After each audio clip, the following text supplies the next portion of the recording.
தொழிலதிபர் மீது நடிகை பிரீத்தி ஜிந்தா கூறிய பாலியல் புகார் தொடர்பாக 2 பேரிடம் மும்பை போலீசார் விசாரணை நடத்தியுள்ளனர்.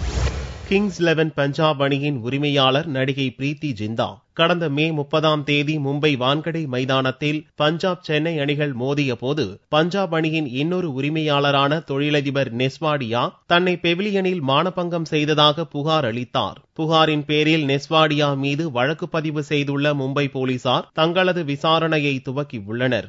மே 30ஆம் தேதியன்று பிரீத்தி ஜிந்தா நெஸ்வாடியா இடையே தகராறு மூண்டபோது பெவிலியனில் உட்கார்ந்திருந்த 2 நபர்களிடம் மும்பை போலீசார் விசாரணை நடத்தினர். ஆனால் அந்த நபர்களின் பெயரையோ அவர்கள் என்ன கூறினர் என்பதையோ தெரிவிக்க போலீஸ் அதிகாரிகள் மறுத்துவிட்டனர். போதுமான ஆதாரங்களை திரட்டிய பிறகு தொழிலதிபர் நெஸ்வாடியாவுக்கு சம்மன் அனுப்பி விசாரணை நடத்துவோம் என்று போலீஸ் அதிகாரிகள் கூறினர். நடிகை பிரீத்தி ஜிந்தா தற்போது வெளிநாட்டில் இருப்பதால் அவரது வாக்குமூலத்தை மும்பை போலீசார் பதிவு செய்யவில்லை. வாட்டியா குரூப் நிறுவனங்களின் நிர்வாக இயக்குநரான நெஸ்வாடியா பிரீத்தி ஜிந்தாவின் முன்னாள் காதலர் ஆவார். 4 ஆண்டுகள் ஒன்றாக வாழ்ந்த அவர்கள் 2009ஆம் ஆண்டில் பிரிந்த போதும் தொடர்ந்து பஞ்சாப் அணியை ஒருங்கிணைந்து நிர்வகித்து வந்தனர். இந்த சூழலில் பிரீத்தி ஜிந்தா கூறிய மானபங்க புகாரை நெஸ்வாடியா திட்டவட்டமாக மறுத்துள்ளார்.